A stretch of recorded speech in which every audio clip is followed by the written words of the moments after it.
பராமரிப்பாளர்களுக்கான வழிகாட்டி. மூட்டுவலி நோயாளியின் நல்வாழ்வை ஆதரித்தல். மூட்டுவலி உள்ள அன்பானவரை பராமரிப்பது என்பது அவர்களின் உடல் தேவைகளை புரிந்துகொள்வது, சமூக மற்றும் மன நல்வாழ்வை ஊக்குவிப்பது மற்றும் நிறைவான வாழ்க்கை முறையை பராமரிக்க உதவுவது ஆகியவற்றை உள்ளடக்கியது. இந்த வழிகாட்டி ஒட்டுமொத்த ஆரோக்கியத்தையும் மகிழ்ச்சியையும் மேம்படுத்தும் அதே வேளையில் அவர்களுக்கு ஆதரவளிப்பதற்கான நடைமுறை வழிகளை வழங்குகிறது. மருந்துகளை பாதுகாப்பாக நிர்வகித்தல். மருந்து அளவை சரிபார்க்கவும். மருந்தகத்தில் இருந்து கிடைக்கும் மருந்தின் அளவு மருந்து சீட்டுடன் பொருந்துகிறதா என்பதை உறுதிப்படுத்திக் கொள்ளுங்கள். வாங்குவதற்கு முன் எப்போதும் இருமுறை சரிபார்க்கவும். தனித்தனி மருந்துகள். மூட்டுவலி மருந்துகளை இரத்த அழுத்தம் அல்லது நீரிழிவு போன்ற பிற மருந்துகளிலிருந்து தனித்தனியாக வைத்திருங்கள், இதனால் கலவைகள் ஏற்படுவதை தவிர்க்கலாம். ஒவ்வொரு மருந்தளவையும் லேபிளிடுங்கள்.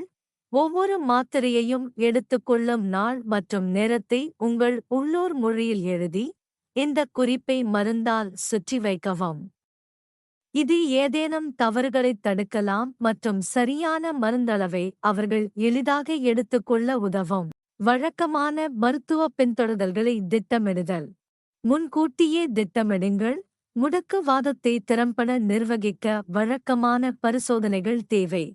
அவர்களின் மருந்துகள் தீர்ந்து போவதற்கு முன்பு அவர்களின் மருத்துவரிடம் பின்தொடர்தல் வருகைகளை திட்டமிடுங்கள். அறிகுறிகளை கண்காணிக்கவும். அவர்களின் அறிகுறிகளை குறித்து வைத்துக் கொள்ளுங்கள்.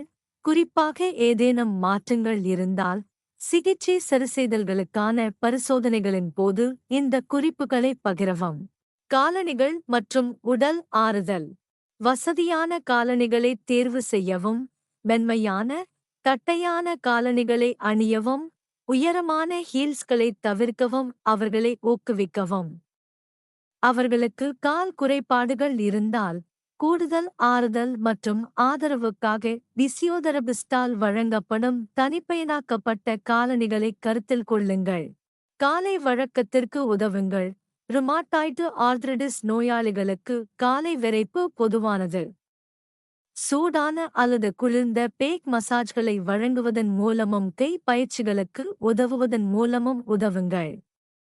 குறிப்பாக காலையில் குழாய்கள் மற்றும் பாட்டில்களை திறப்பது போன்ற பணிகளுக்கு இந்த ஆதரவு மிகவும் உதவியாக இருக்கும்.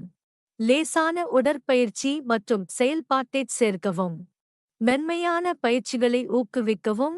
நீண்ட நேரம் ஓய்வெடுப்பதை விட சுறுசுறுப்பாக இருப்பது மூட்டு வலியை தடுக்க உதவும். அவர்களின் மருத்துவர் அல்லது பிசியோதெரபிஸ்ட் அறிவுறுத்துவது போல நீட்டிப்பு அல்லது குறுகிய நடைப்பயிற்சி போன்ற லேசான, குறைந்த தாக்க பயிற்சிகளை ஊக்குவிக்கவும்.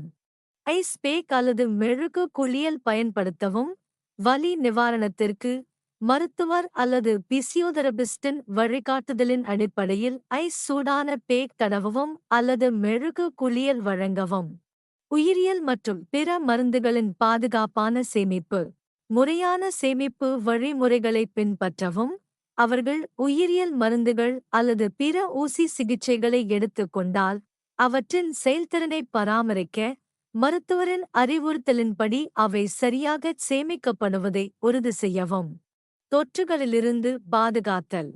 டிமார்ட் மருந்துகள் தொற்று அபாயத்தை அதிகரிக்கக்கூடும் என்பதால் குடும்பத்தில் உடல்நிலை சரியில்லாதவர்கள், குறிப்பாக இருமல் மற்றும் சளி உள்ளவர்கள் யாரிடமிருந்தும் அவர்களை விலக்கி வைக்கவும்.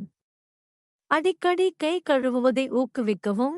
அத்தகைய சூழ்நிலையில் அவர்களுக்கு முகமூடியை வழங்குவதை கருத்தில் கொள்ளவும். ஆஸ்டியோபோரோசிஸ் அபாயத்தை நிர்வகித்தல். இந்த நிலையில் எலும்புகள் பலவீனமடைகின்றன. எலும்பு முறிவு ஏற்படும் அபாயம் அதிகரிக்கிறது. முடக்குவாதம் உள்ள நோயாளிகளுக்கு ஆஸ்டியோபோரோசிஸ் அதிகமாக உள்ளது. அவர்கள் தொடர்ந்து சூரிய ஒளியில் வெளிப்பட ஊக்குவிக்கவும்.